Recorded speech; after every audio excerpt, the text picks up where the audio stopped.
Assalamualaikum warahmatullahi wabarakatuh.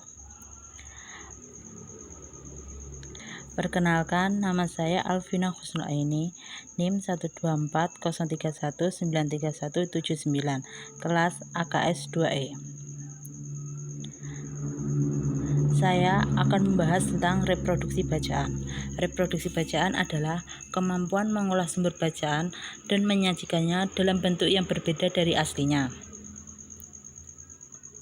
Berikut bagan tentang kegiatan reproduksi bacaan.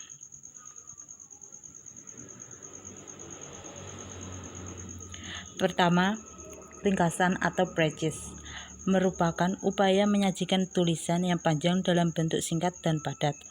Dalam meringkas, segi bahasa harus diperhatikan karena harus menghilangkan hiasan-hiasan tulisan. Kedua, ikhtisar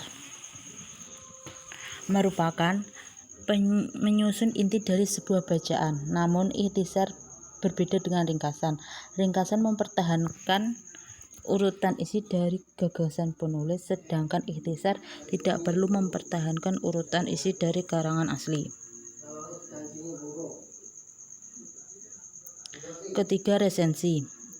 Resensi adalah tujuan yang mengulas dan memberikan penilaian atas suatu bacaan.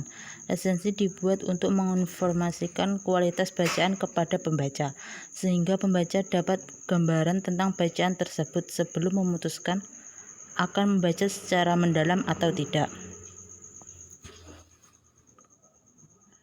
Keempat, rangkuman.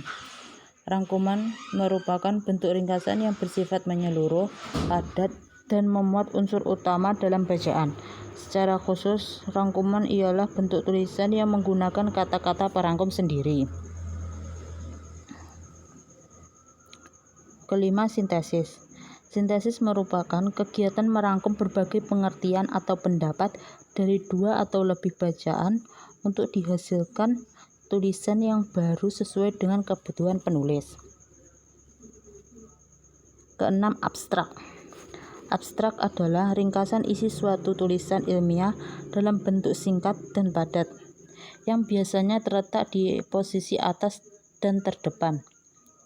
Panjang abstrak tidak lebih dari 1 hingga 2 paragraf, atau berkisar 150-400 kata.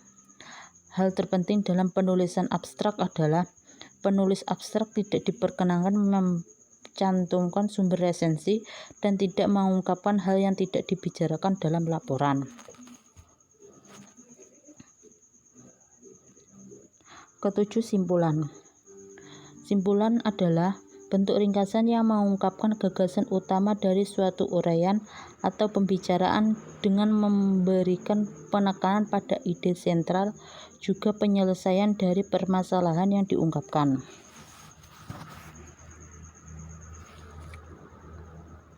Terakhir adalah sinopsis. Sinopsis adalah ringkasan pendek dari suatu cerita atau cerita pendek, novel, roman, dan karya-karya sastra yang lainnya atau karangan.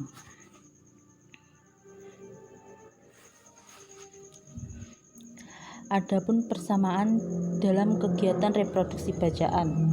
Pertama, intinya sama, yaitu meringkas atau menulis kembali secara singkat dari suatu bacaan. Kedua, agar pembaca lebih mudah dalam memahami suatu isi bacaan, baik sebelum membaca maupun sesudah membaca. Perbedaannya terlihat dari ciri-ciri yang mendasari masing-masing kegiatan reproduksi bacaan. Dengan demikian, kita bisa membedakan satu sama lain.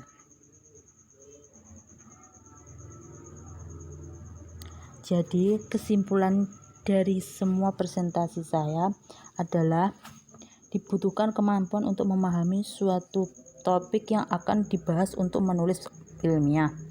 Bagi seorang penulis, sangat penting memahami dalam kegiatan reproduksi bacaan agar dapat menghasilkan suatu karya ilmiah yang berkualitas.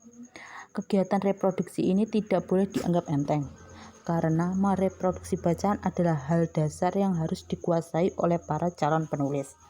Dengan begitu, karya yang dihasilkan akan tampak berkualitas dengan tetap mempertahankan kaidah-kaidah dalam menulis. Selain itu, penulis juga harus pandai dalam mengolah kata untuk menghasilkan tulisan yang singkat, padat, jelas, dan informatif, sehingga membantu pembaca untuk mudah menyerap informasi dalam sebuah bacaan. Sekian dari saya. Wassalamualaikum warahmatullahi wabarakatuh.